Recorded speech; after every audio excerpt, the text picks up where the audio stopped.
अस्सलाम वालेकुम everyone, welcome back to our channel ज़ायकेदार खाना विद रिहाना। तो आज का व्लॉग होने वाला है पार्ट 2 बकरीद के व्लॉग का।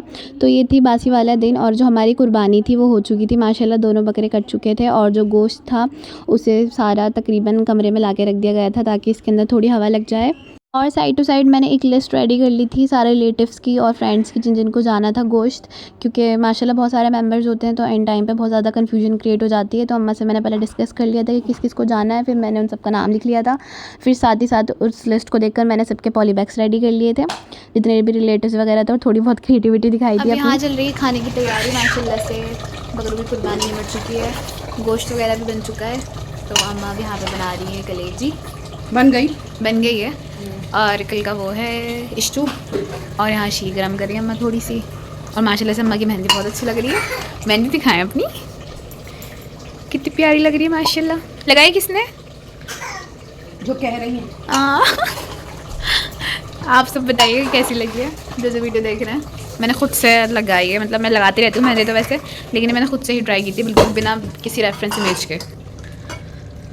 इसके अलावा आप में से किसी को भी अगर कलेजी की रेसिपी चाहिए तो मुझे कमेंट्स में ज़रूर बताइएगा, क्योंकि मैंने शूट कर रखी है। अगर आपको चाहिए होगी तो वो मैं जल्दी एडिट करके अपलोड कर दूँगी।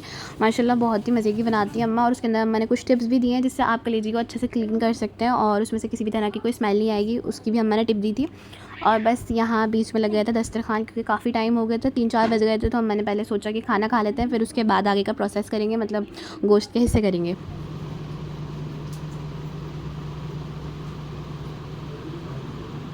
खाने वगैरह से फ़ारिग होकर यहाँ पर बैठ गए थे हम सब गोश्त के हिस्से करने। तो अम्मा का मेन मोटिव यही था कि रिलेटिव्स वगैरह को देने के अलावा सबसे ज़्यादा उन्हीं के पास चला जाए जिनकी कुर्बानी नहीं हुई या जो ज़्यादा ज़रूरतमंद है। फिर इसके बाद शाम में आए थे मामू, तो यहाँ लगा हुआ था नाश्ते का दस्तरखान और बातें चल रही थी। और साथ में इब्राहिम बैठे हुए चुपचाप फ़ोन चला रहे हैं। इनको तो मौका चाहिए होता है, घर में कोई मेहमान आया और ये फ़ौरन मोबाइल लेके बैठे हैं। सरप्राइजिंगली अब बन रही है दाल। और दाल किस लिए बन रही है क्योंकि आए हैं मामू जान, और मामू जान को दाल बहुत पसंद है तो अम्मा बना रही है उनकी वजह से दाल। और साथ में शामी कबाब। बताइए। हाँ, शामी कबाब है, दाल है जी। और आपको दिखाएंगे दस्तरखान पे। हाँ चलिए चलें।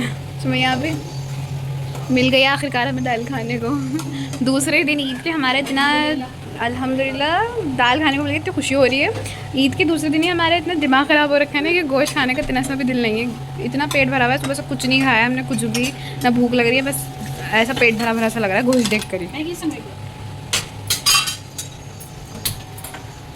और बाकी दाल भी रेडी है। मैं दाल शामी कबाब भी रेडी है, सलाद भी रेडी है।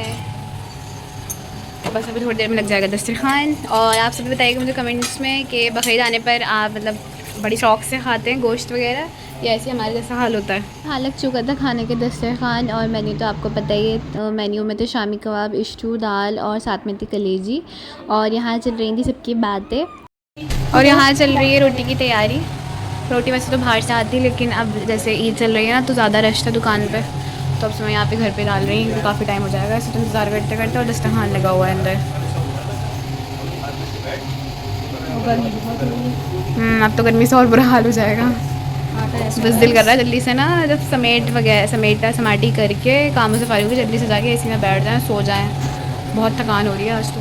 और फिर मैं यहाँ पे जल्दी जल्दी रोटियाँ बना रही थी और मैं जल्दी जल्दी दस्तरखान पर देकर आ रही थी। और रात के टाइम हम ज़्यादातर स्किप कर देते हैं चूल्हा जलाना। जितना भी काम होता है खाना वगैरह बनाने का वो दिन के टाइम ही कर लेते हैं, लेकिन मजबूरन हमें रात में जलाना पड़ा था चूल्हा। तो पूरा ही समझ लीजिए हमारा घर तंदूर बन गया था और हम सब नान बन गए थे तंदूर के अंदर ही। और जी फिर ये था ईद का तीसरा दिन और अम्मा इस दिन कर रही थी चाप फ्राई करने की तैयारी और ये मैरिनेशन वगैरह कर रही थी। और साथ ही दोपहर में मैंने अम्मी से कह दिया था कि प्लीज़ काली दाल चावल बना लीजिएगा, क्योंकि मैंने आपको बताया है कि मेरे से ज़्यादा गोश्त वगैरह नहीं खाया जाता है। और एक तो इतनी गर्मी हो रही होती है, ऊपर इतना गोश्त देख कर ना वैसे जी भर जाता है। तो ये रात का था चाप फ्राई और साथ में दिन में मैंने अम्मी से कह के बनवाई थी काली दाल चावल। अम्मा चापें भी इतनी मज़े की फ्राई करती है ना कि जो ना गोश्त खाने वाला हो वो भी खाना शुरू कर दे, जैसे कि मैं बिल्कुल भी गोश्त नहीं खाती थी, लेकिन माशाल्लाह से अम्मा इतना अलग अलग तरीके से बना के खिलाती है ना तो मैं खुद ही खाने लगी हूँ माशाल्लाह माशाल्लाह। इधर आइए, बताइए अपने व्यूअर्स को क्या बना रही है। मैं क्या कुछ कह रही हूँ, चाप फ्राई कर रही है अम्मा। आज बोलिए चाप फ्राई, जो ऑलमोस्ट सबके यही खाई जाती है, हमारा फेवरेट बहुत पसंद होती है ये बनाने। और यहाँ हो गई थी चापे फ्राई होनी स्टार्ट। अब मैंने दोनों साइड ही रख दी थी ताकि जल्दी जल्दी फ्राई हो जाएँ। और आप ही ने ग्रीन चटनी भी रेडी कर ली थी, सलाद भी रेडी हो गई थी और माशाल्लाह से चापे भी इतनी मज़े की फ्राई हुई थी। अब आप सोच रहे होंगे कि मैं इतनी तारीफ़ करती हूँ अम्मा के हाथ के खाने की, तो ये मैं बिल्कुल ऑनेस्ट रिव्यूज़ देती हूँ। मेरा मानना ऐसा है कि दुनिया की कोई खातून अम्मा जैसा खाना नहीं बना सकती। बहुत ही माशाल्लाह से जायका है अम्मा के हाथ में, और उसी पे बेस्ड मैंने चैनल का नाम रखा था, ये जायकेदार खाना विद रिहाना।